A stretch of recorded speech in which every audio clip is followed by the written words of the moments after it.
Thank you.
Hello everybody and welcome finally to the GPVWC Superleague Lights round 12, the Italian Grand Prix here at Monza. My name is Jacob Hancox and I will be riding solo in the commentary box today. Sadly, Ewan could not make it for today. Joining me as our broadcast director is of course Tom Stevens, and after a few hiccups with some of the software, we are here in time for the race itself. Drivers are just finishing getting warmed up now at the famous Autodromo, of course, and yeah, there's been a lot of changes. There's a fair few new names in terms of drivers that we haven't seen before, or haven't seen for a while racing here today, and I'm sure we'll be able to see those when we get to go through the grid. This is very much a race I'm looking forward to seeing. I think Monza is always one of those racetracks that a lot of people look forward to. Plenty of overtaking opportunities, very, very high speed action, always a good time as far as I'm concerned.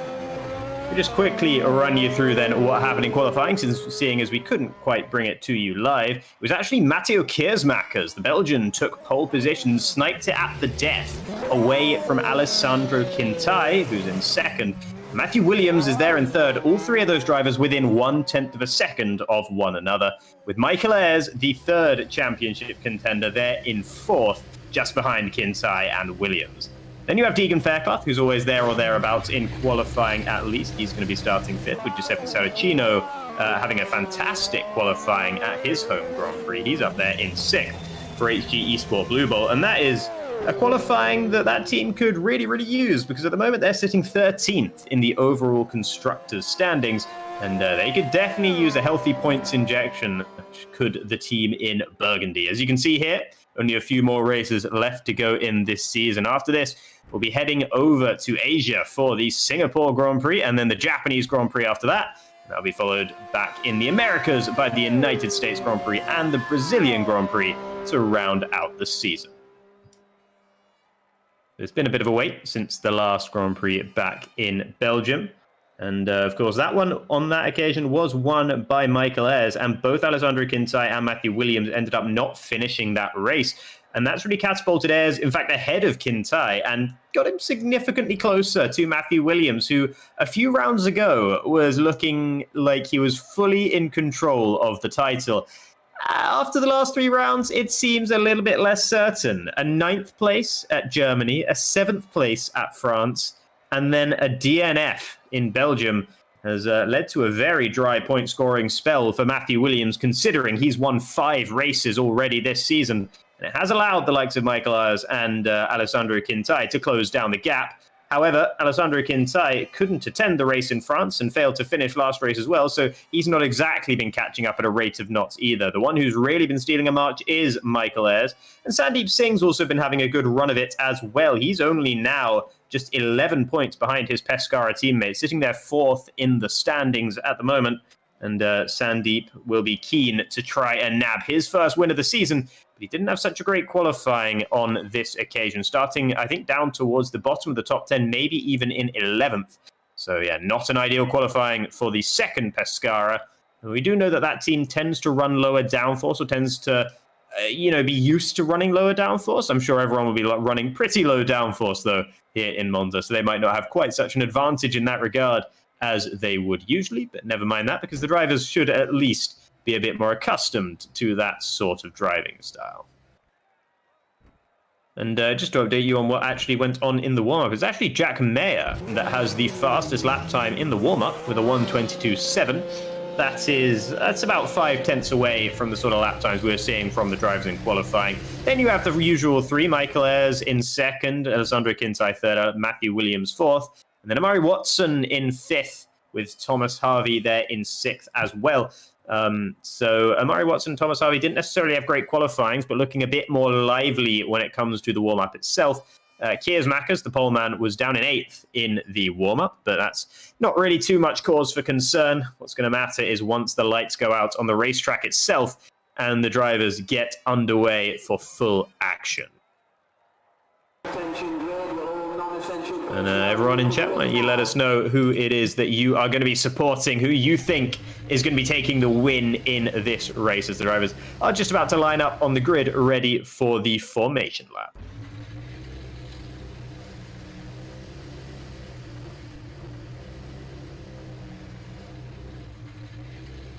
any moment now, they'll line up on the grid ready for the formation. But bear with it while we take just a little bit longer for everyone to get everything sorted out here. We'll be having 44 laps of the Autodromo Nazionale di Monza here in Italy, the north of Italy, somewhere near Milan. And 44 laps of hard racing, no doubt about it. And of course, we run the almost full length, but not quite the full Grand Prix length here in Superleague Lights. The race is a little bit shorter, a little bit snappier, a bit more action-packed. And because of the shorter race length, we are expecting to see quite a lot of drivers trying to pull off the one-stop here in terms of strategy. As there you can see the Zederik of Matteo Kiersmakers lining up on pole, and we're ready for the formation lap itself. Drivers get underway, ready to heat up their tyres and brakes, and there you can see the grid. Matteo Kiersmakers and Alessandro Quintai, the front two. Matthew Williams, championship leader, in third, with Michael Ayres, his main contender for that title, in fourth. After them, we have Deegan Fairclough fifth, with Giuseppe Saracino on with a fantastic result for HD Esports Blue Bolt in sixth. Ivan Leonov doing a great job for Revo as well in seventh, with Dower Tapper in eighth. Sandeep Singh there in ninth, not outside of the top 10, but down towards the bottom with Amari Watson lining up alongside. Jack Mayer, slightly better qualifying than usual. He's running 11th with Jukka-Pekka Lalu, slightly disappointed, you have to imagine, with 12th, but joined at the hip with his teammate Dino Paolini in 13th. Jake Denham, the second of the Revo cars, he's lining up 14th with Stefano Zanrosso making two HG Esports Blue Bolts cars in the top 15. Thomas Harvey was 16th. Menno Klont driving for V12 Crossfire today. He'll be 17th with Janis Volborn alongside. Pascal Schmidt and Tom Voss make up the 10th row of the grid. Frank Hamming follows with Matthias Gzowski in the PLS Hyperion Esports car in 22nd. Hygo Poom and Jorn Dix on 23rd and 24th respectively. Casper Nizio for the second Hyperion, he's going to be in 25th, with Massimiliano Ribolli in 26th. James Lambert and Chris Gibson are 27th and 28th, and then we have April Karlsvard rounding off the grid in 29th for Cosmo Powerworks. Cosmo Powerworks, a team which they have scored points this season. They currently have 12 points total to their name. They are still sitting at the very bottom, anchoring the constructors' standings for the time being. James Lambert had a fantastic performance back in Austria, but outside of that, it's not really been a great time for the team thus far this season. So hopefully for them, they can find something. But after this qualifying, it doesn't seem like they're going to have too much of an opportunity to do so. A few teams who will be feeling a bit lively is Revo, with Ivan Leonov in such a good spot, and of course HG Esports Blue Bolt, who I've already mentioned plenty of times at their home race, with Giuseppe Saracino lining up near the front. They'll be hoping that he can convert that and stay out of any trouble at the start. So we can see a bit of reversing there on the grid from Alessandro Quintai. Let's not forget it's his home race as well for Pescara. So he will be very, I think, annoyed, actually, that Matteo Kiersmakers sniped that pole position away from him at the last moment. As now you can see a couple of Neptune cars lining up towards the back of the grid. There's April Karlsvard, who's going to be lining up 29th. The cars are all just about ready now for the race to get underway.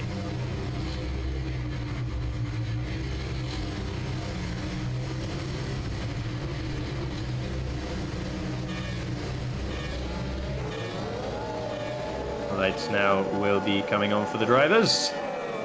And we are underway here, and it's already a great start for Matthew Williams. Look at that start from Matthew Williams. He's passed one, and I think he's going to pass the second as well. The championship leader up into first by the time they get to the braking zone of the first corner. And there's going to be a little bit of contact there between second and third. That's Kiersmakers and Quintai. Quintai pushed off wide, and he's going to lose a position as well. There's a couple of cars already having to take to the escape road, the slalom there. But what a start that was from Matthew Williams to claim the race lead away from both Matteo Kiersmakers and Alessandro Quintai. Quintai's fallen down to fourth now, with Michael Ayres having taken that position away from him. A bit more battling further behind them. That's Deegan Fairclough, always up for a scrap, this time with Giuseppe Saracino. Saracino tries to go around the outside here of Lesmo 1 and gets completely shut out there by Deegan Fairclough. There you can see the Reaver of Ivan Leonov maybe thinking about a move through Lesmo 2, but backs out of that one sensibly.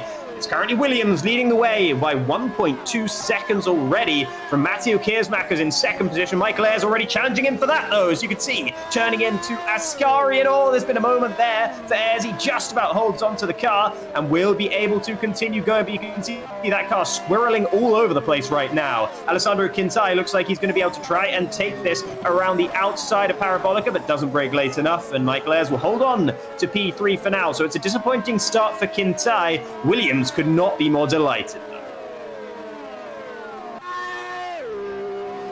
And further down the order, I'm trying to see if there's been any major movers. Looks like Frank Hamming has had a pretty good start. He's found his way up into 14th position. Jack Mayer has gone down 4 positions from 11th to 15th. And there you can see Deegan Fairclough trying to make a move on Alessandro Quintai. So Quintai's race really not starting well. I noticed a bit of smoke coming out of the back of that car as it was getting off the line, but I assume that that's not any sort of long-term trouble. Sometimes you can see the smoke coming out the back of the cars and it never really ends up with any sort of issue. So hopefully for Quintai's race is no issue for the Pescara, because he's had such an unfortunate season thus far. It would be heartbreaking to see it happen to him yet again, and this time at his home race, no less. There's a yellow in Sector 1, and I think that might be Pascal Schmidt who was losing positions. There's a couple of cars involved there. That's Matthias Guzowski in his first race of the season for the PLS team.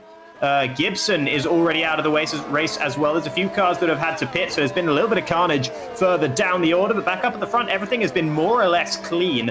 Alessandro Quintai will feel he was pushed a little bit wide by Matteo Kiersmakers in the first chicane. It was hard to tell with the angle we got exactly if anyone was to blame for that one or not. Looked to me like just some hard, fair racing between the two of them. Neither one wanted to give up their grip on seconds. We're going to go into a replay now and see some of this carnage unfolding. Multiple cars taking to the air there, ramping over the rumble strips. And you can see Guzowski there just trying to get going again. That's one of the TTF cars as well, right next to Guzowski. That might be Pascal Schmidt. I'm not entirely sure. There you can see them going side by side through Curva Grande. And there you can see the TTF just turning into Matthias Guzowski, who I think was alongside enough to justify a little bit more space into Della Roggia there. But now you can see it is, never mind how much space he was justified to, he didn't get that space. And as a result, finds himself down in 23rd. It could be worse, because there's a few other drivers who have had to pit. Most notably among them is Jukka-Pekka Laulu. In fact, both Jukka-Pekka Laulu and Dino Paolini have already pitted in this race. I assume that is not tactical from those drivers. They've both gone onto a set of soft tyres, so they're going to have to pull off at least a 2-stop in this race, unfortunately for them. That's a really rough start to the race for the Royal Blue Racing duo. Murray Watson and Sandeep Singh, neither of them have managed to make any progress off the start line. In fact, everywhere from 5th downwards, 5th down to 10th, they're all in the same order exactly as how they started. As now you can see that Williams, by virtue of that fantastic getaway, up 2 positions to the race lead. Michael Ayres also taking advantage of Alessandro Quintai to move up. Janis Volborn and Frank Hamming, 2 of the major starters here. Nizio's also been able to gain some positions. Here comes Dawa Tapa then in the Zederik, and that's Ivan Leonov in the Revo, who's getting dispatched pretty easily by that Zederik down the main straight. So Dawa Tapa making light work of the Bulgarian as he moves himself up into 7th position. Bit of a gap had formed between the Revo and then Giuseppe Saracino up ahead. So Dawa Tapa will no doubt be looking to scythe into that gap and bring Saracino back into that DRS range. Just a quick note on the tyres. Almost all the drivers outside the top 10 opted to start on the mediums. A few of them have started on softs, and most of the drivers who pitted have gone on to hards, but some have gone on to soft tyres as well. Casper Nizio, I believe, was pretty much the only driver outside the top 10 who opted to start on the soft tyres. So we'll see whether that's going to work out for the pole driving for the PLS esports team. Of course, neither of PLS's regular drivers from the rest of the season present today. They have kept true to form with signing yet another Matiusz in the form of Mateusz Guzowski. Obviously, he hasn't had such a great start to this race. Here is Michael Ayres then, very, very close up behind Matteo Kiersmakers for the time being. Neither of them able to quite live with the pace of Matthew Williams, so Michael Ayres will be very keen to dispatch the Belgian as they run down towards turn 1 here. If he doesn't manage to do so, he's only going to see the race leader getting further and further away. So here he goes then for the move down the inside. It's not really a dive bomb. They're going to be side by side all the way through the chicane. And Matteo Kiersmakers gets the better run out of turn 2 and holds on to the position for now. Now it's up to slipstreaming. Michael Ayres will have the slipstream all the way through Curva Grande. You can see he's reeling the Belgian in now. He's going to have the inside line for Della Roggia. Matteo Kiersmakers not going to be able to go over to defend. And oh, he cuts him off there, and they both go round. A hefty chunk of curb saw Ez go flying, and you can see an emphatic spin turn. I think he managed to avoid all the barriers there. That was impressive as he rejoins the track just ahead of, that's Frank Hamming, I do believe, in the HM Engineering car just behind. Michael Ayres down to 12th. And Matteo Kiersmacher's down to 10th, so disaster for both of those drivers. And fantastic news for Alessandro Quintai as he gains 2 positions for free up into 2nd. And of course, even more fantastic news really for Matthew Williams, who sees one of his main championship rivals, who's had so much momentum over these last few races, falling by the wayside early on.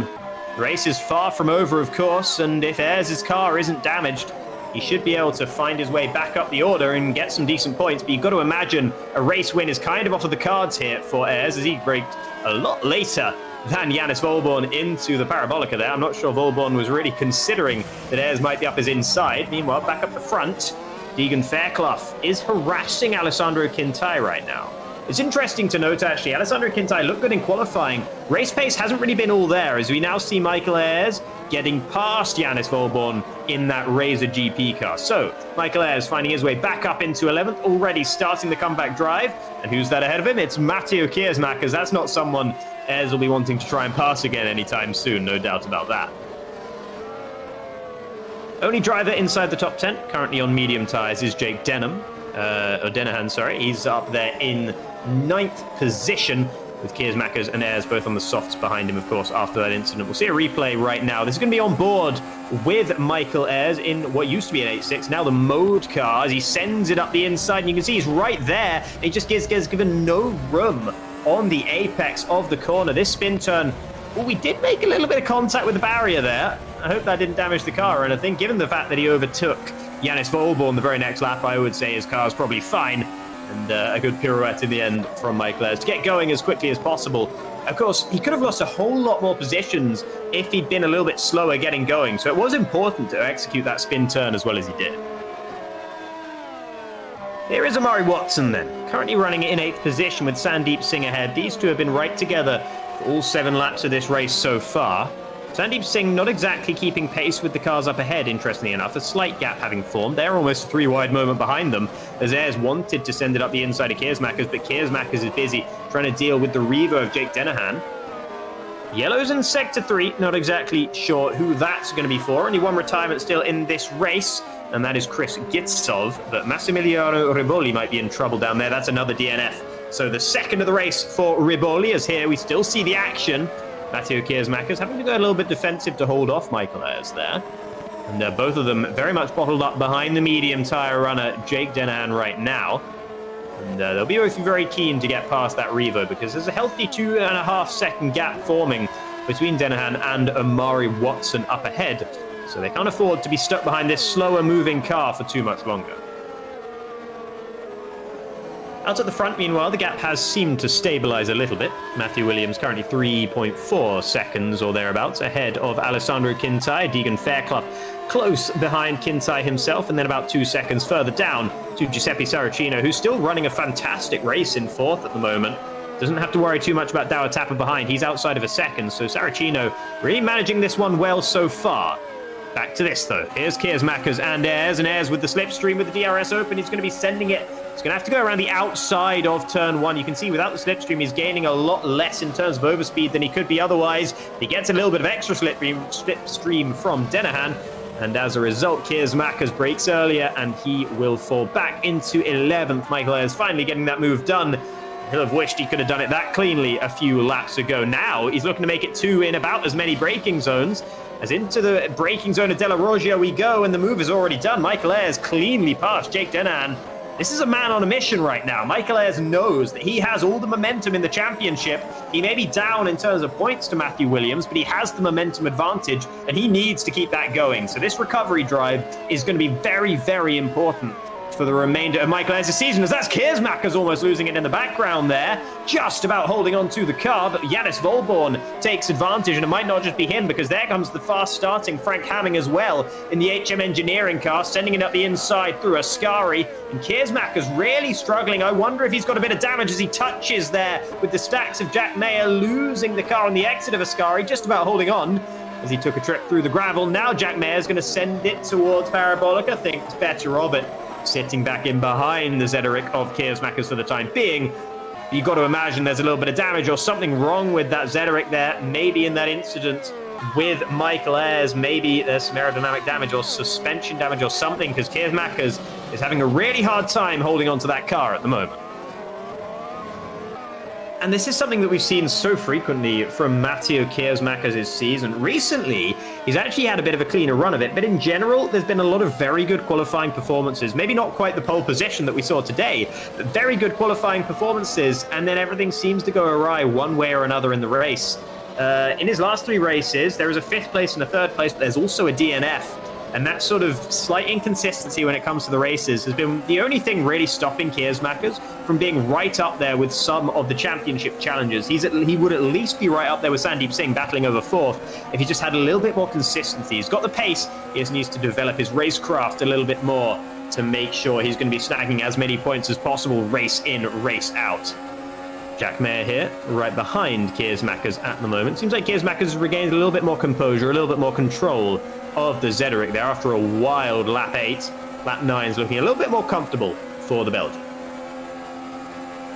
The gap at the front is actually coming down pretty significantly right now. A couple of laps ago, that was 3.3. Now, it's only 2.6. This might just be a tyre management phase for Matthew Williams, but Kintai and Fairclough are both closing in on our race leader. Further behind, here's Dower Tapper, who has now closed up on Saracino and tries to send it around the outside of turn 1. It's always so tricky to get it through that chicane, so tight, so low speed. And you can see the cars bouncing off of each other a little bit there, but Tapper will get a second bite at the cherry as we head down towards De La Roja. He'll have to go around the outside, the long way around for the Dutchman. But it looks like he's going to make it work there. They're still going to be side by side. Pushes Saracino wide, and now there's the opportunity for Ivan Leonov. Brave driving there from Leonov to make it up into 4th position. 2 cars at once, and there's Saracino went into the wall. Evasive action there from the the Pescara of Singh. Good awareness from Singh to keep out of Saracino there, but this looks like the race is done for the HG Esports Blue Bolt driver at his home Grand Prix, at his team's home Grand Prix, with a fantastic qualifying performance. He loses it out of Lesmo 1. And this is just so sad to see. Wasn't even involved in any battling in that moment, but the tyres were hot. And now the tyres are damaged as he sent it flying into the wall on the right-hand side.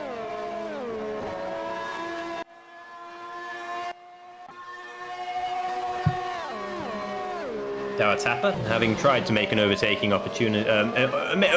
move work on Saracino a lap ago, finds himself back down in 5th with Leonov up ahead. Egan Fairclough is right here now with Alessandro Kintai as well.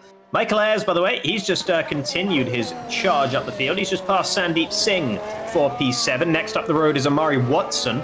Singh had fallen out of DRS range with Watson as a result of having to take evasive action from the Blue Bolt of Saracino.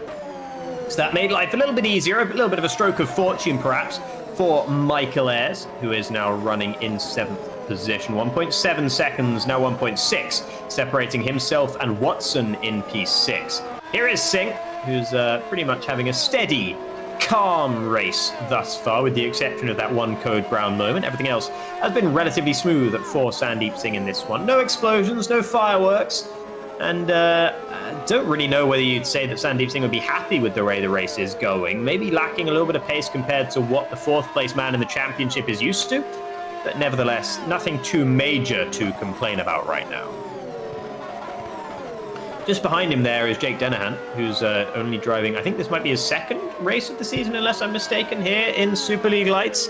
And he's driving a fantastic one at the moment, well ahead of the rest of the field that are running the medium tyres. Denahan is by far the front runner of the medium tyre guys, and here's Tapper putting a move on Denahan's teammate. So Leonov got that position with bravery a couple laps ago. Now Tapper takes it back with ease, and he moves himself up into 4th. But look at the gap already forming now because of all the chaos that's been going on down a little bit below, with the likes of Saracino falling by the wayside. Fairclough now has a 7-second gap to Dower Tapper and Leonov and Watson, who are all part of that chain. Speaking of chaos, there's Jack Mayer taking a trip through the gravel. Another car maybe hitting the wall. Is that the second blue bolt there of Zan Rosso? Has he hit the wall? I don't know. I think he might have managed to keep it out. That would be a disaster if 2 blue bolts hit the wall in as many laps. Stefano Zan Rosso currently running in the points there in 14th, but struggling a little bit with keeping control of that car right now. The blue Vossa Thomas Harvey right there with him. And we'll see whether Harvey's going to be able to make a move as they head towards Ascari now. We'll have that DRS, that rear wing wide open, so he's going to have a significant advantage on the run down to Ascari, but not a long enough braking zone to lend an opportunity to the TR Motorsport driver. And Stefano Zan Rosso holds on to 14th for the time being. Here's the train of 3 drivers. This is the battle for 5th. Or for 4th, I should say. Dower Tapper currently holding that 4th position from Ivan Leonov and Amari Watson. Michael Ayres there in the background just closing in on this train of cars as well. And he'll be hoping to see Watson maybe making a move here on Leonov, because if you're the car approaching a bit of a DRS train, you want to make sure that there's perforation going on. And the best way to do that is to have those cars making moves on one another, just like this, as very handily demonstrated for us there by Thomas Harvey, getting past Stefano Zan Rosso. Couldn't do it into Ascari, but doesn't have to wait too much longer down into turn 1 as he makes that move. But he doesn't necessarily make it stick, because here comes Zan Rosso with the counter strike here. Looking to go around the outside of Della Roggia, but later braking from the TR Motorsport car. Maybe will secure the position for Harvey, but now into Lesmo 1. They're going to make a little bit of contact. Harvey, oh, he was trying to do a wall of death around the outside, ran out of road, and run out of 15th or 14th position as well. But there's Zan Rosso losing it on the exit of Lesmo 2, and he's going to allow Harvey straight back through again. Disappointment there for Stefano Zan Rosso. It was a lovely move in the first place, and then maybe got a little bit too excited about having regained that 14th position. Now we're going to see a little bit of a replay here of Zan Rosso. This is what happened with Jack Mayer earlier. You can see Jack Mayer very, very slow through Curva Grande here. Zan Rosso just completely ran out of road, seemingly on his own there, just held the car out of the wall. So a little bit of a sort of sleepy moment there in the cockpit as he went off the road through Curva Grande. But nice recovery in the end once Stefano Zan Rosso snapped out of whatever stupor he was in. Great recovery to avoid the wall from the HG Esports Blue Bolt driver. Here's Tegan Fairclough then, right here with Alessandro Quintai. Up ahead of them, you see Matthew Williams, who's run into a little bit of traffic. I'm not sure which car that was. There's a car going off there, and that's going to be getting well out of everyone's way. I think that's the PLS of Casper Nizio. His first race of the season, already lapped at this point. 4 drivers have now retired from the race. Giuseppe Saracino, of course, we saw. Matthias Guzowski is also out of this race with Massimiliano Reboli and Chris Gitsov, the 2 Neptune drivers, also retiring early on. Here is Williams, Quintai, and Fairclough, and you can see visually how much closer Quintai and Fairclough are now than they were just about 5 laps ago. Lap 14 of 44. About 30 laps ago once they crossed the line here. And the traffic definitely held up Williams a little bit, but you've got to say Nizio did get more than out of the way in the end by driving about a mile off-road to let the rest of the cars through. 1.3 seconds now between Williams and Quintai. So after some early struggles in this race, Quintai seems to have found more of a rhythm and developed a better race pace. Further behind, this is Leonov trying to battle off Michael Ayres. And he does manage to do so on this occasion. But it's not necessarily the end of this battle, as we're likely to see Michael Ayres continuing to pile the pressure on... Oh, sorry, Amari Watson, that is. Sorry, my bad. Piling the pressure on to Ivan Leonov here. As this time he sends it up the inside, and again, Della Roggia comes a cropper for another driver. So many moves have ended the wrong way in Della Roggia. That one could have been a lot worse than it was, but a healthy trip across the curbs now puts Amari Watson under pressure from Michael Ayres just behind. Those 2 primarily black cars were confusing me just a moment before, but now we can see, of course, that is Watson and Ayres. 2 teammates there in 6th and 7th. For what is now the Mode team, was the 8-6 E-Racing team of old. Leonov doesn't have DRS on Dower Tapper, who's managed to break free of this train. So this is going to make it more of a possibility here for Omari Watson to try and pull a move on Ivan Leonov. And in doing so, he'll hope to move Leonov far enough offline that it's going to give an opportunity as well to Michael Ayres just behind. Because I'm sure Omari Watson is willing to play the team game with Michael Ayres here. Ayres sitting second in the championship. Watson currently down in 8th position in that same championship. So you definitely would have to imagine that the mode team would prefer to have Michael Ayres getting the better result as opposed to Omari Watson. Frank Hanning pits then. He was running in 14th or maybe 13th position. They were dropping down the order as he goes for a set of soft tyres. He's gone from mediums to softs here on lap 16. I'm not sure if he's going to be able to drag those all the way to the end of this race. So this might be a two-stop strategy then for the HM Engineering of Frank Hanning. Finds himself down in 18th when he comes out of the pit with a little bit of a gap to Jukka-Pekka Laulu in that Royal Blue Racing car just behind. Williams from Kintyre, Fairclough. Those are the front three, and they are very much the front three right now because there's now a 9-second gap between Deegan Fairclough in 3rd and Dower Tapper in 4th. Tapper himself building a gap to the rest of the field, but not really closing down the front three. And then you got Leonov with Watson in very close company indeed. Michael Ayres, after initially making some good progress, has struggled to close up to his teammate Watson there in 6th. Doesn't seem to have enough raw pace. Maybe there is a touch of damage to that car. And in fact, he's going to pit right now. So pulling the trigger, Michael Ayres is going to be the first one to go from the softs. You've got to imagine this is going to be to a set of mediums. There you go. The yellow walled medium tires going onto the 8.6 E-Racing car. Just ahead on screen, I believe we saw the retirement of Casper Nizio, who's decided to call it a day after getting lapped very early on here in the Italian Grand Prix. Michael Ayres will come back out then in 16th position. Unless Hygo Poom's anywhere nearby, and there you see Hygo Poom, not close enough. So Michael Ayres will come back out in 16th, has a fair amount of clean air to try and make these fresh medium tyres work. Seemed to be running out of steam at the end of that last stint, maybe eating up those tyres a little bit too much. And now we'll have a fresh set with which to pummel into the racetrack. Here is Deegan Fairclough, I believe just lapping someone behind there. Not exactly sure who that was. Might have been James Lambert or Jorn Dix perhaps in the Razor. In fact, no, there's Dix ahead. That was James Lambert behind. So Dix currently in the middle of this front three. There you can see running wide through Parabolica to let them all through. Good driving there from Dix to let this front three battle continue on its way. And battle is well and truly being joined between all of the front three now because Kintyre has just got within DRS range of Matthew Williams for the first time this race. And you can see the difference that makes already as he gained a couple of tenths down that straight alone. Gonna not have DRS through Curva Grande, but will have the slipstream. And you can see the gap currently descending to about 8.5 tenths of a second now.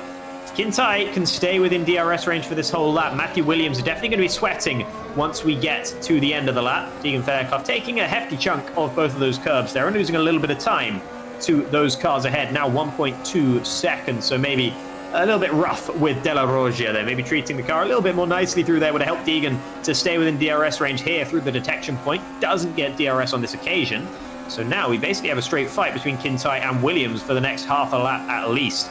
As Williams really under pressure from Kintyre closing in. Look how close all of a sudden. As soon as Kintyre broke that DRS range, the dirty air effect goes away entirely. Here at such a drag-based circuit, the drag reduction system makes a huge difference. And Kintyre right there with Matthew Williams as we head round Parabolica. Needs a good exit out of Parabolica to try and take the race lead away from the championship leader. Alessandro Kintyre needs a good result to keep himself in the championship fight. And he has the DRS. Is he going to be close enough when we get down towards turn one? Not quite. But he did show himself in the mirrors there of Matthew Williams. So Williams knows that there's a very feisty Italian on his way to try and take first position away. And Williams will do everything to try and hold on to that first place. Meanwhile, further down, the other Pescara of Sandeep Singh is also making moves, moving to 6th position ahead of Ivan Leonov, who's starting to fade a little bit later on in this soft tyre stint. And Jack Mayer, I believe, just got past Yannis Volborn there. Mayer up into 10th position.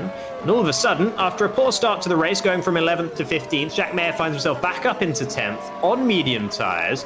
A fair way behind Jake Denahan, who's also having a great stint on those mediums. But Jack has been having some decent race pace since that rough opening lap, and really playing himself back into some big points contention with the way this stint is unfolding. Frank Hamming pitted a few laps ago. No one really been following him in since then, though, so no one else tempted to go for that two-stop strategy without having picked up a little bit of damage early on.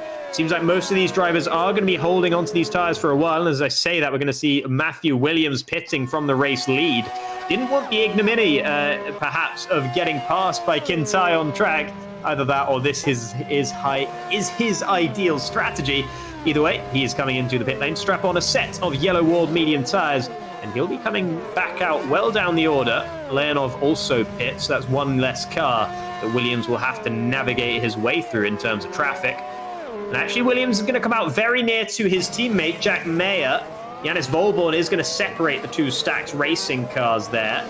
But with those fresher tyres, Matthew Williams should make light work of Williams. Deegan Fairclough, I think, just skipped De La Rogia. They're losing a lot of time all of a sudden, Deegan Fairclough.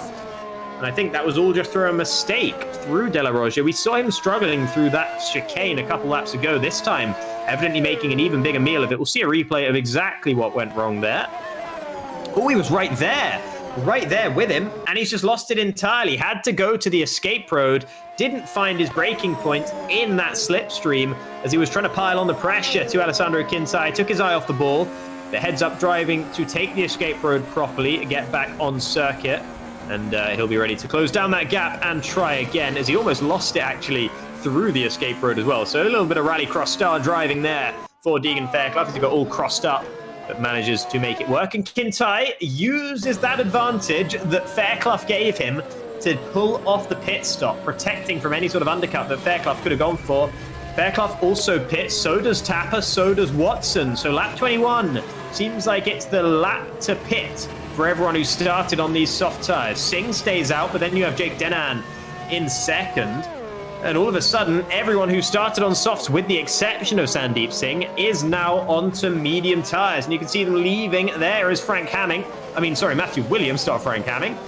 Williams back up into fourth position. His teammate up ahead. He's already dispatched Yannis Volborn and put Volborn between himself and Alessandro Kintai. Kintai looks like he's about to make easy work, though, of the German in front of him, as he will go to the inside for De La Rogia. Many cars have come a cropper there, but not even any contest, as Kintai's ahead before the braking zone moves himself up into fifth. And Williams would have liked to see Volborn putting up a little bit more of a fight than that, you'd have to imagine. Williams does have his teammate Jack Mayer up ahead, though, so potentially team games could come into play here for the Stax Racing outfit if they see fit to do so.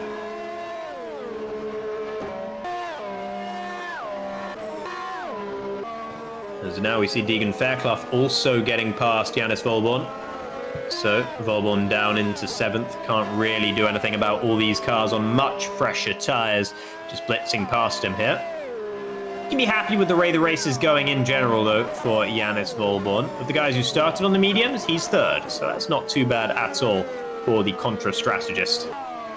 Jake Denahan pits quite early here. And going to be going on to a set of soft tyres to the end of this race. We've seen soft tyres managing a 21-lap stint at the beginning of the race on a heavy fuel load. Slightly lighter fuel. Denahan should be able to make them last the 22 laps until the end of this one. As he will go on to that set of softs and come out well down the order. But he's done great work on his mediums. If he can even have close to the same sort of quality of stint on these softs, Jake Denahan could well be looking at a 5th or 6th place finish once we get to the checkered flag here. Currently, he's going to be coming out down in 14th, and that's clumsy. Makes contact with Matteo Kiersmakers. Kiersmakers sent round for the second time today, and the man who started on pole is having an absolutely torrid Italian Grand Prix. It's just a disaster, really, for Kiersmakers. One thing hits him in the face, then another. Here we'll see the replay. As you can see Jake Denahan just leaving the pit lane. He had his nose in there. I don't know, Kiersmakers was mostly ahead And Dennehan just kind of ran out of space in the end once it came to the corner. Keersmakers will say that Dennehan should have yielded. Dennehan will say he was there. I don't really want to call that one way or the other. Either way, unhappy for both drivers, but particularly for Mathieu Keersmakers in that Zederick.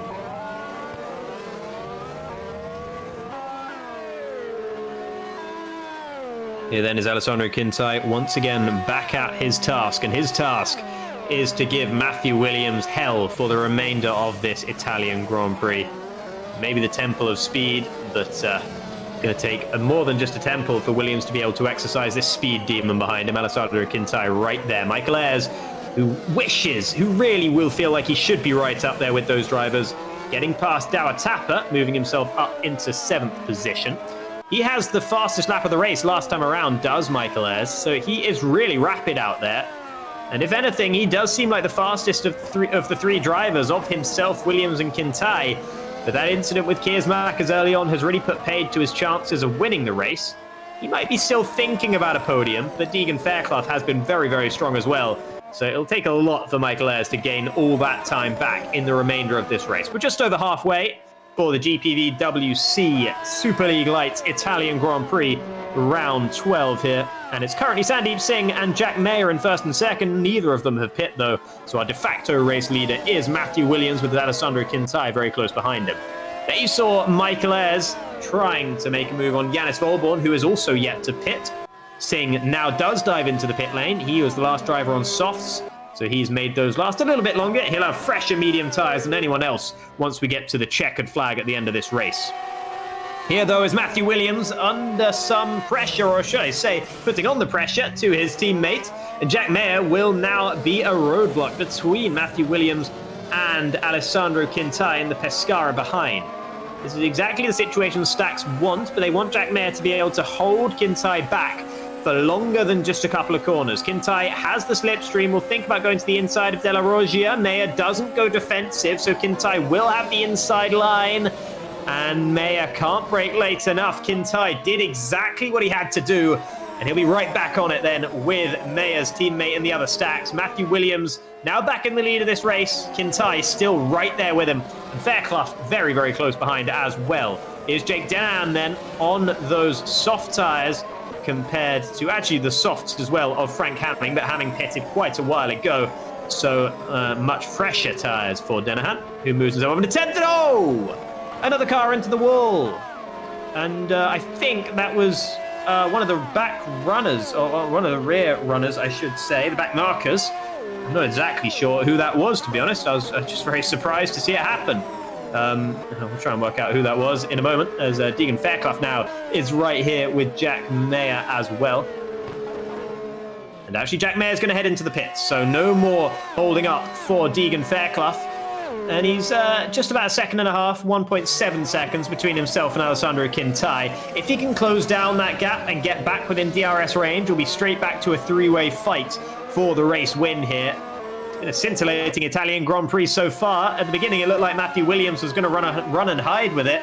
But Quintai and Fairclough kept at it, and they've now really brought the pressure back to the Englishman's door right at the front of this race.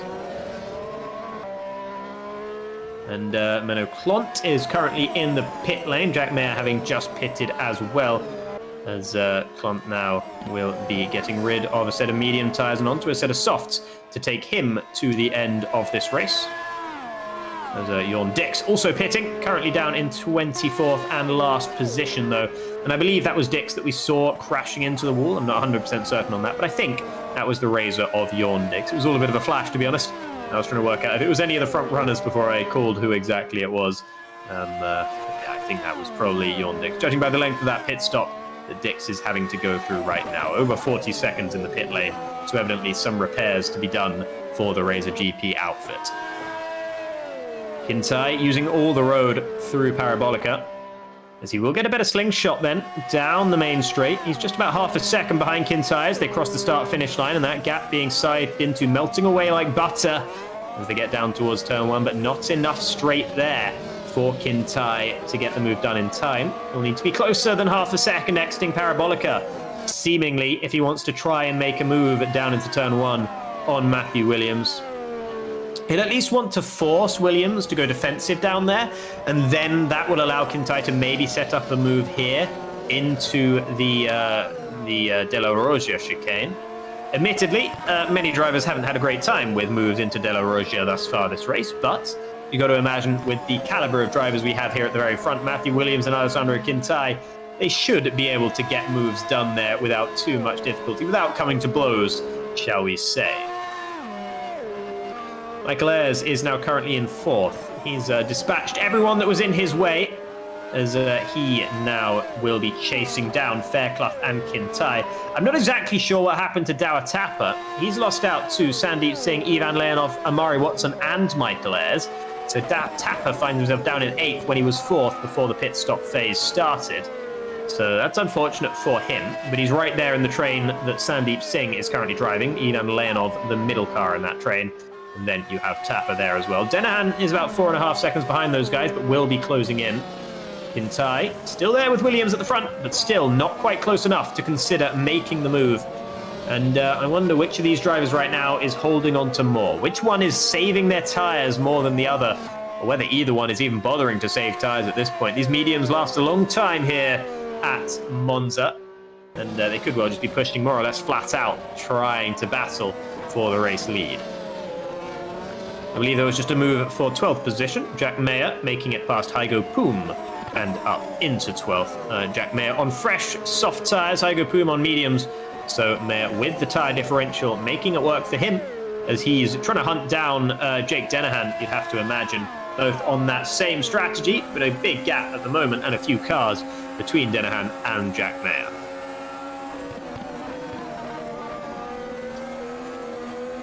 Here you can see Kintai. We're on board through Ascari. It all looks very calm and collected for the Italian. Just one move of the steering wheel all the way through. No major moments over the curbs, no kicking out of the rear end. Kintai has looked pretty impervious so far in this race, barring the start, where that didn't go quite so well for him. As now he's closer. He is closer this time around. Crossing the line with 0.4 of a second between himself and Alessandro Kintai, getting closer and closer now. Maybe this is the opportunity for the Pescara. He sends it late to the inside of Matthew Williams. Williams will brave it around the outside, and look how deep he went on the brakes. This could set up a better run under traction for Kintai as they head now through Curva Grande. First attempt fought off by Williams, but the second one he's off balance for. Can Alessandro Kintai make it work? Williams goes defensive early. He'll take the inside line for De La Roja. Going around the outside will be Alessandro Kintai, but once again opts to try and get the switch back instead. Maybe thinking about the move into Lesmo 1, but no, Matthew Williams shuts it off. Good defensive driving from our championship leader, and that was the first real attempt we've seen from Alessandro Kintai. The battling has helped Deegan Fairclough to get right up here with Kintai as well. And this is the trouble with trying to make a move and not having it pay off. It can leave you vulnerable to the car behind. And Deegan Fairclough is a hard charger. He'll take any moves he can get. But he does stick behind this time around into Ascari. Didn't want to send a dive bomb into the side of Alessandro Kintai. As Williams still leads the way from the Italian in second. Kintai, Fairclough there in third. Yellows in sector 2. We'll work out who those are for in a moment. But it won't matter to these drivers, as they are currently there in first, second, and third. Michael Ayres is still closing them down as well, and actually at the rate that Ayres is closing them down, if they keep battling, this could well become a four-way fight for the race win before the end of this one. Last time around, Ayres was about a full second faster than these guys. As you can see, Fairclough braking so late there, almost into the rear end of the Pescara of Alessandro Kintai. Could have reached out and grabbed the diffuser. Didn't do so, of course, as that would have been a very risky maneuver, and Fairclough sticking there in third for the time being. But with the pace that Michael Ayres has right now, you've got to imagine he's using up his tyres a little bit more than these guys, but still, he will be right there well before the race finishes, if he can keep up this sort of differential in pace.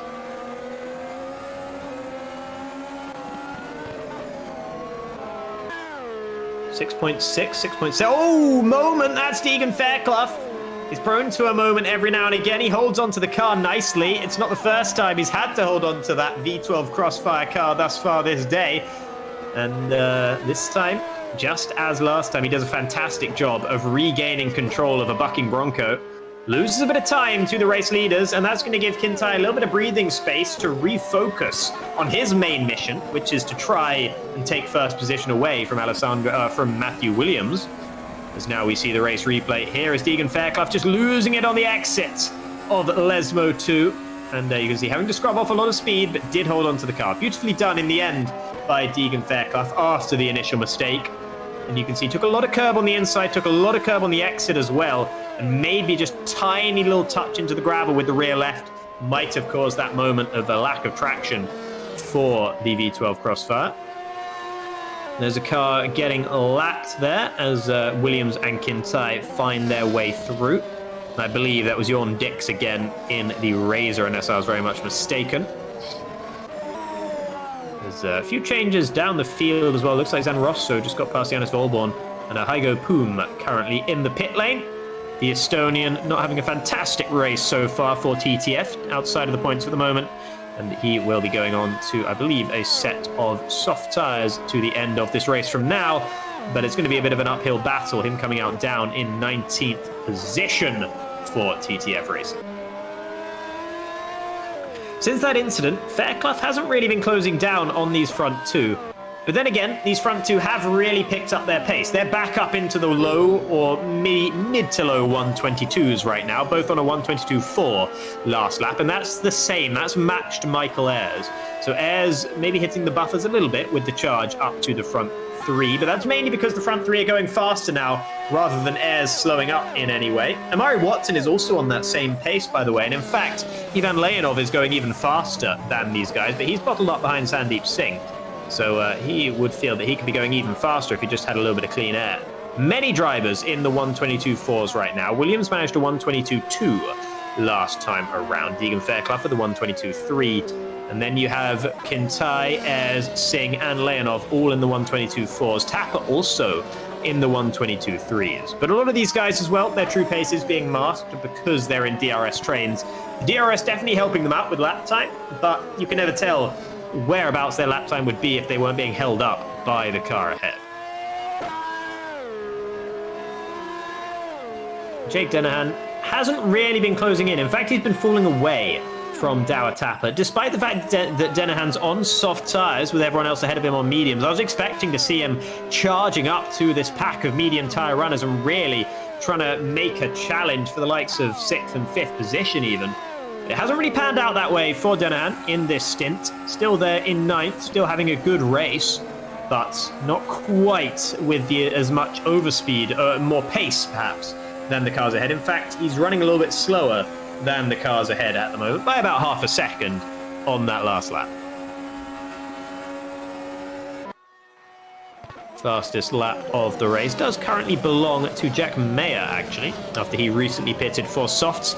He's currently there in 11th, trying to close down Matteo Kiersmakers, as he is a little bit faster than some of the other drivers on track right now. As here we see Dower Tapper in a battle with Ivan Leonov, and Tapper getting the move done. He's back up in a 7th.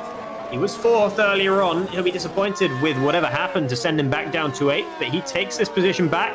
He's back on the road to success, moving ahead of the Bulgarian, who's always been there or thereabouts, but Ivan Leonov seems to have been overtaken many times thus far this race. Hasn't done an awful lot of overtaking himself, apart from that one fantastically brave move on Tapper earlier on when Tapper was in the midst of that battle with Giuseppe Saracino in the first few laps of this race.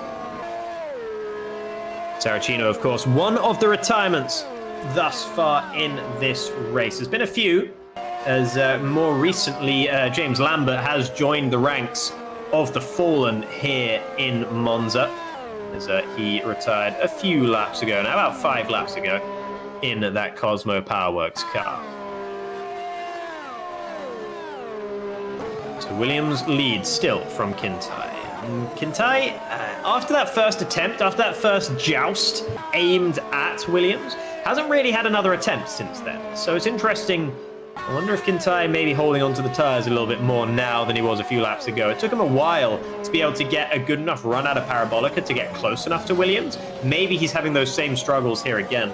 And that will certainly be encouraging news for Matthew Williams as the laps do tick away. And we're currently on lap 33 of 44, 3/4 of the way through this race then. And Williams still leads the way from Kintai. Only 1 quarter left to go to try and keep the Italian at bay. It seems like the challenge of Deegan Fairclough hasn't been sustained anymore after that most recent incident for Fairclough when he almost lost the car. Didn't take any damage, but might have heated up those tyres just a little bit too much. And as a result, he's down in 3rd place, 2.5 seconds adrift of the leading pair. It's fast becoming a 2-horse race out there at the front because Michael Ayres also is just at the same pace now as Williams and Kintai.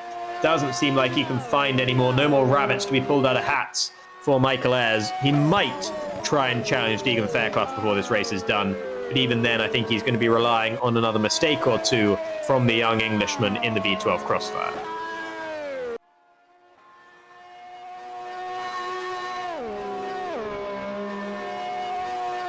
Kintai less close again to Williams than he had been in the last few laps. On that occasion, leaving Parabolica here is about 0.8 of a second.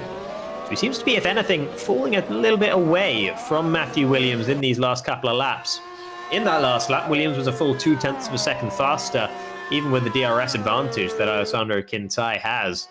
So Williams maybe finding a little bit more speed at this stage, maybe held onto the tyres with this portion of the race in mind, and might be looking to try and stretch his legs. You can see the gap starting to get towards that DRS point there. That 1 second mark is critical. If Williams can break that 1 second gap to Alessandro Kintai, then we could see this race being done and dusted for Matthew Williams, barring any sort of major mistakes. On this occasion, didn't manage it before the DRS range down towards Ascari. So Kintai will have that reprieve at least, and he should be able to avoid losing a further 2 or maybe 1.5 of a second through Parabolica. Even with the slipstream down this back straight, he's losing time, a little bit of time, about 1/10 down that back straight to Matthew Williams through Parabolica. He does actually manage to close in a little bit on Matthew Williams, and that's critical. So he does stay more or less constant with his gap to Williams. In fact, last time around, they were only separated by 0.9 of a second in terms of their lap time. So Kintai needs to hope that Williams doesn't put any more spurts of speed on, because otherwise he could be finding himself falling outside of that DRS detection point. Here is Dowatapa, currently in 7th. Very much flying the flag for Zederik now after the fall, the demise of Matteo Kiersmakers earlier on in this race. Kiersmakers only 3 positions behind there in 10th. But nevertheless, it could have been a lot better. Could have been a much better race. Could have been a really fantastic race, in fact, for Matteo Kiersmakers. He could have been looking at his first race win of the season. But as things stand, it looks like just another slightly disappointing race for the Belgian. At least he will reach the checkered flag, probably, and pick up points. He'll have liked more than just a few points for 10th position, no doubt about it. And there you can see Sandeep Singh, not quite within DRS range of Amari Watson. He'd love to be able to close in that 2 1/10 gap, just to get with that DRS, just to help him to keep Dowatapa behind, because with that DRS, it would become a lot harder for Tapper to find his way past Sandeep Singh. As, here we go. What is this we're seeing here? This is Harvey and Jukka-Pekka Laulu. They're battling over 15th and 16th. So this is critical because this is the final point scoring position. Jukka-Pekka Laulu was forced to pit on the opening lap of this race in that Royal Blue Racing car. Here you can see Kintai a lot closer to Williams than he was before. But Laulu almost trying to get back up into the points after that early pit stop meant that his race really went awry. And now we can see Singh forced to go defensive against Dowatapa, and Tapper almost living up to his name there, maybe giving a little bit of a love tap to the rear wing of Singh's car. No harm done, though, no foul, as Tapper will keep going. Pascal Schmidt sets the fastest lap of the race, down in 20th position on a fresh set of soft tyres. So the TTF Racing driver just getting what he can out of this race. Doesn't look like any points are going to be coming his way, but he may as well play spoiler, try and get the fastest lap for himself. Why not? Give it a go. Bit of a morale boost, of course, for a team which could use that morale boost in general. And they've had a decent few races recently, actually. Pascal Schmidt has found his way up into the top 15 in the standings with a 5th place finish back in France. And of course, he has managed 1 podium so far this season, but woeful inconsistency has really been the story of the season for the TTF Racing team. And they find themselves only 10th in the constructors' standings for the time being. Tapper, meanwhile, he's been more or less the picture of consistency, you'd have to say. Tapper 9th in the standings. And admittedly, he did have a 17th place finish back in Germany, but 6th and 8th in the last 2 races. And he's just been so consistently there in the bottom half of the top 10 as Tapper. He's always there or thereabouts, always got good pace, and tends to keep his nose cleaner than some of the other drivers as well, you'd have to say. Williams and Kintai, though, out at the front. It's the 2-horse race once again. Fairclough is falling yet further away. More adrift of this front battle. Every now and again, you can just about see Fairclough in the picture. It's about 3.1 seconds. Here's Keersmakers with the Revo of Denahan just ahead. Denahan on these soft tyres, really struggling to make them work in the way he was doing with the mediums early on. And as a result, you can see Matteo Keersmakers, he is on those mediums. And again, there's contact through Della Roggia. Oh, and there's even more contact, and Keersmakers is around again. And he got a feel on this occasion, it didn't seem like Matteo Keersmakers did an awful lot wrong there. But he finds himself facing the wrong direction yet again. And honestly, it takes some mental fortitude to keep going at this point with the way this race has gone. For Matteo Keersmakers would have been feeling so optimistic when he was on pole. But never mind that right now, because look how close Alessandro Kintai is. Lap 38 now. As we go down towards turn 1, Alessandro Kintai will have the inside line for turn 1. And this time he is ahead in the braking zone. Williams tries to hang it around the outside, but can't brake late enough. He'll have to hope to try and get the slipstream back down in towards Della Roggia, but the slipstream will only help so much. The traction differential between Kintai and Williams on the exit of turn 2 means that Kintai has a pretty healthy buffer to Williams. Williams shows himself in the mirror, but Alessandro Kintai is not to be faked out, knows that he doesn't need to go defensive. He can brake at his usual braking point and hold on to first position. And Alessandro Kintai on lap 38 finally claims the race lead away from Matthew Williams. His home race, Alessandro Kintai. And he looks like he's now in pole position to win it all. We'll see whether he's going to be able to build that gap to Matthew Williams. Half a second separates the two drivers right now. With just a few laps left to go, Kintai doesn't have that long to hold on in this race, but you can see Williams is not to be dropped. He tends to be faster in a straight line without DRS, and you can see him closing right in there with the help of the slipstream on Alessandro Kintai. Kintai will break that gap a little bit open when it comes to the Parabolica. And as they cross the line, about 4.5 tenths of a second between the two of them. I don't think that's going to be close enough for Matthew Williams on this occasion, but look how much more speed he has towards the end of the straight. He thinks about the move, but has to bail out of it at the last second. Kintai didn't go defensive. He didn't defend fresh air, and that was brave from Kintai because Williams was coming in hot towards the end of that straight. And I get the sensation that this is far from over between our front two. So long in this season were they the top two in the championship as well. And if everything goes to plan, if they don't come to blows, they will be the top two in the championship again come the end of this race. Kintai currently only sitting 6 points behind Michael Ayres. And here's Kintai's teammate Sandeep Singh as well, with Dower Tapper trying to make the move. Tapper around the outside. And this time, Azederic manages to get through Della Roggia without coming to blows. And Tapper having a much cleaner race than his teammate Keersmakers. Up in a 6th he goes. There's Williams already having a go back at Kintai into Ascari. And maybe losing himself a little bit of unnecessary time in the process. Might have wanted to wait instead, hold himself close behind for Parabolica. He will close into about 4 tenths of a second by the time they break for Parabolica. And if he gets a good run through it, he might have a good opportunity again. He has lower drag than Williams, or Kintai, sorry. He has better top-line speed than Kintai. Everything remaining equal, and of course he has the DRS to help him out as well. 5 laps remaining as they cross the line, and here comes Matthew Williams once again. Kintai does go defensive on this occasion, and he keeps himself ahead of Matthew Williams. Williams doesn't get a fantastic run out of turn 2, and I think Kintai holds on to first position for another lap, or at least until Ascari. We haven't seen many moves into Ascari, but Williams did look lively there last time around. We'll see what it's going to be like as we'll stick on board here with Matthew Williams on the exit of Della Roggia into Lesmo 1 and 2. He seems to struggle a little bit in the corners relative to Kintai, but when it comes to the straights, he's right there with him. Good exit at Lesmo 2 will be critical for Williams, and it looks like he's got it. DRS going to be wide open now as he closes down on Kintai. Not going to be close enough to make the move into Ascari. No chance of that. But if he gets a good run through this chicane... Ooh, a little bit of understeer through the middle part of the chicane, forced to take a little bit too much curb on the exit. But he's still only half a second behind Alessandro Kintai. That'll be 4/10 once they get to Parabolica.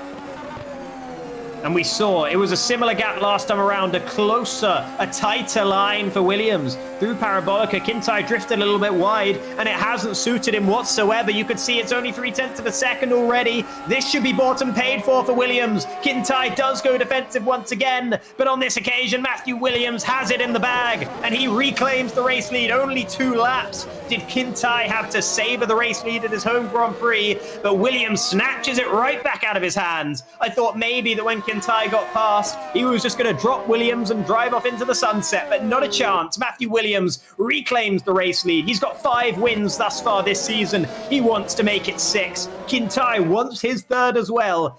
And this is far, far from over. Only a few laps left to go. 4 laps, 3.5 now remaining in this race.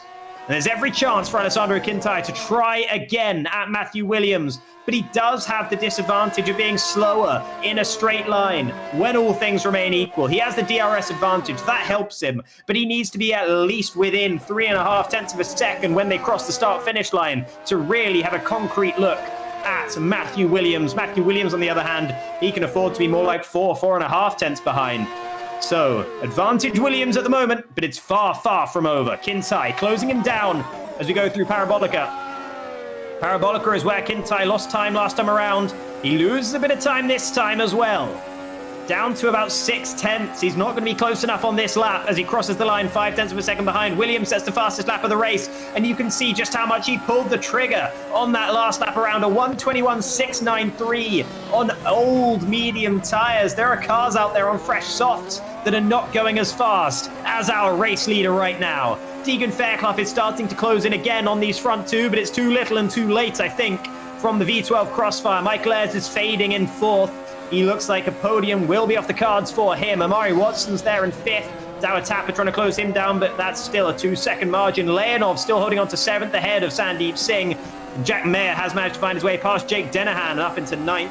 Mayer running the highest of everyone who's currently on those soft tyres. Look at Williams building the gap. Kintai losing time through the Lesmos. He has the DRS at least, so he will close back up down towards Ascari. It's not over yet, but Williams does seem like he maybe has the legs on Alessandro Kintai at this stage of the race. They're dropping Fairclough again. This is a hot pace. These 2 at the front are now operating to. Both of them hammer down. They know this is the time to throw everything, the kitchen sink at this one. As they head round Parabolica again. And this time, Kintai gets a better run than Williams, but I don't think he's going to be close enough. He lost enough time in the remainder of the lap and in the earlier part of the lap that the better run through Parabolica isn't going to help him out too much here. He'll be closer in the braking zone, but not close enough. About 0.4 of a second, still separating them as they slam on those brake discs. They must be getting pretty worn out now down in towards turn 1. Just looking down the rest of the order, Jukka-Pekka Laulu is back in the points. Hygo Poom is right there with him, though. Menno Klont's running in the points as well in his first race of the season here in Superleague Lights, so he can be relatively happy with that. Frank Hamming going to be scoring some well-earned points. He has only got 18 points to his name so far this season, so a 13th place would be welcome for him in the HM Engineering car. And as Volborn currently in 12th, Kiersmacher's disappointed in 11th, but making that 10th as he gets past Jake Dennehan. But let's refocus then on the front. Yellow's in Sector 3. That's going to be just ahead of these 2 drivers. I wonder who's going to cause that. You can see there's debris all over the road. I don't know who that was. I think it's April Karsvard, who's lost the Cosmo Powerworks there in Ascari. And I hope that that debris didn't cause too much of an issue for either of these drivers. Kintai ends up a lot closer to Williams through Parabolica than he was a lap ago. He's got a better run on the exit. closing him down. It's going to be like around about 4/10. It's less than 4/10 as they cross the line. Williams knows that he needs to break the toe. Kintai sets the fastest lap of the race, and he might be claiming the race lead back. On the last lap we go, and now it's around the outside from Kintai. Williams brakes later. Has he braked too late? No, he just about holds onto the car. There's a possibility around the outside of turn 2. Kintai gets the better run, and now Williams will need to split back into the slipstream here to try and get anything done on Alessandro Kintai. Will he get back in the slipstream? Yes, he will. Now he sends it back towards the outside, back into the slipstream, back to the outside again, and he brakes so much later. Fantastic move from Matthew Williams to brake that much later around the outside than Alessandro Kintai, and he reclaims the race lead in stunning fashion. Kintai's almost lost his opportunities now. It's just into Ascari and maybe into Parabolica before this race comes to its conclusion. 4/10 of a second as the DRS is open. He's getting closer. He'll need to send it into Ascari. Look how close he is. Is he going to be close enough? No. And he doesn't send the dive bomb. It's mature driving from Alessandro Kintai, and he tries to push it and almost loses it entirely through Ascari. There's Fairclough getting closer in the background. It's too little and too late for him. And it just wasn't enough for Alessandro Kintai in the end either. Matthew Williams was piled under pressure this whole race long. But in that Stax racing car, he lived up to the pressure and gets back to winning form in Superleague Lights. Kintai will come home in second after a fantastic, rousing performance at his home Grand Prix. Fairclough third, Ayres there in fourth. We'll see a replay now of what happened on that last lap. There was a bit of contact between the two of them there, and through De La Roja, we've seen that so many times. It looked pretty fair to me, though. Here we'll see. Watch on the outside here. Look how much later Matthew Williams managed to brake than Alessandro Kintai. There's no way Kintai would have been expecting that. And if Alessandro could do it again, you've got to imagine he would go later on the brakes there. It seemed like he had a little bit more to give, and he just misjudged it ever so slightly, a little bit too early. Leaves him with only second position when he would have thought that he had snuck first place away from the championship leader. After all that, though, Matthew Williams, his first podium in the last 4 races, his first win in the last 4 races. Matthew Williams back to winning form, and what a manner in which to do it. He needed this one to re-steady the ship at the top of the championship, and with this, he really has started to close the door on that championship fight. There you can see Matthew Williams taking the race win from Alessandro Kintai. What a fantastic battle it was. Deacon Fairclough didn't quite have the consistency to stay with them, but a good drive from him. I believe that's his first podium of the season. Michael Ayres in 4th with Amari Watson 5th. Good recovery from Ayres in the race. Dawit Tapas 6th. Ivan Leonov, he'll be happy with 7th. Sandeep Singh maybe a touch disappointed with 8th. Jack Mayer on his usual recovery after a poor qualifying in 9th, with Kears Mackers frustrated in 10th. Jake Dennehan in 11th, did a good job on the contra strategy for Revo, faded fast towards the end. Yanis Volborn 12th, Frank Hamming 13th, Menno Klont getting those 2 points of 14th position. Hygo Poom actually snuck 15th away from Jukka-Pekka Lalu, claiming the final point. Lalu 16th, Paolini 17th, Tom Voss 18th, whose name I don't think I've managed to mention all day long, so apologies to Tom for that. Thomas Harvey in 19th, and Pascal Schmidt 20th. Jorn Dix in 21st. And then we have the DNFs. April Karlsvard, Stefano Zanrosso, James Lambert, Kasper Nizio, Giuseppe Saracino, Mateusz Guzowski, Massimiliano Riboli, and Chris Gitsov rounding out everyone. All those cars failed to finish in this race. Both HD Esport Blue Bolt cars at their home Grand Prix failed to finish in the end. Disappointing for them after a promising qualifying. And this has been an absolutely fantastic Italian Grand Prix. I hope you've enjoyed it as much as I did. Next up, we have the Singapore Grand Prix on the 7th of September. So make sure you remember to mark that one down in your calendars. That starts the Asian leg, as we'll go on to Japan after that. And in a moment here, we'll be able to bring you some race interviews as well, hopefully from some of our front runners. And what a fantastic race that was. Very much want to pick the bones out of a few drivers after that one to get an idea of how they felt about how that all went. As I believe we can now maybe drag Michael Ayres, who seems to be ready for an interview here. So I'll just quickly try and move him over to the broadcast room. Hello, Michael. Can you hear me? Hello, can you hear me? Yeah, absolutely. So, a touch frustrating for you perhaps in the race, or you don't sound too frustrated? Oh no, I am frustrated. Okay. I try and keep it light-mooded though. Mhm. Yeah, frustrating race really. Yeah, absolutely. I have to ask you about the incident, of course, at the beginning with Matteo Kiersmakers. How did you see that? So it started really from lap one into a scary. I don't think we made contact, but I definitely wasn't given enough room in the fact that I went absolutely sideways. But managed to keep it and kind of just calm down for a few laps because I mean it's lap one, everyone's a little bit hot-headed as they should, well, as they kind of would be. Mhm. And then coming on to like lap 3, 4, 5, I can't exactly remember what lap it was, but um I was quicker into turn one. I had the better exit out of turn one, and I I was more than half alongside into the next chicane. So um yeah, I guess he just didn't want to give the place. So that's just what happens, I guess. Yeah, and of course, good recovery in the end. Take us through how the recovery drive after the incident came through for you. Was it hard to keep your head down, or were you just focused on knowing that you had to maximize your points haul in this? Um, yeah, my kind of aim every kind of race at the moment is just to beat the guy in front of me in the championship. So at that Mhm. point, it would have been Williams. Yeah. That was the only goal. So I guess it was just a case of Williams was out in front anyway, so if I got past, maybe I could have caught up to him. Who knows? But yeah, after the spin, it was just like, let's just try and get as many points as possible. That's the best we can do. Yeah, and in the end, you did manage to do the fourth place finish, so that is a pretty hefty chunk of points. At least you wouldn't have lost out too much. But Matthew Williams did manage to claim the race win in the end. Alessandro Quintai, I believe, will also leapfrog you in the championship just about with his second place finish. In the last four races, if you look at the last 4 or 5 races, though, it is you who has scored the most points of anyone. You are still the informed driver in this division. Do you think there's still a reasonable chance with 4 races to go for you to try and take the championship fight to Matthew Williams, or are you now shifting focus to try and solidify second place for yourself ahead of Alessandro Quintai? I mean, let's never say never, but Mhm.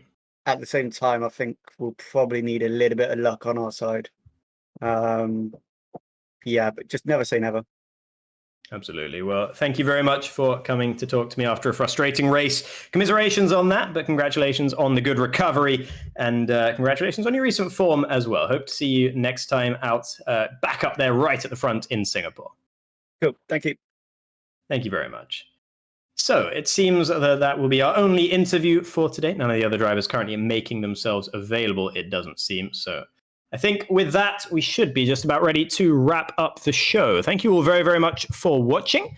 I apologize that it was only me in the commentary box today. Nothing too much we could have done about that, I'm afraid. But I hope I was able to convey the excitement of the Italian Grand Prix here in the GPVWC Superleague Lights Round 12 for you, because that was a fantastic, fantastic race. Thank you all very, very much for watching, and I wish you all a good evening.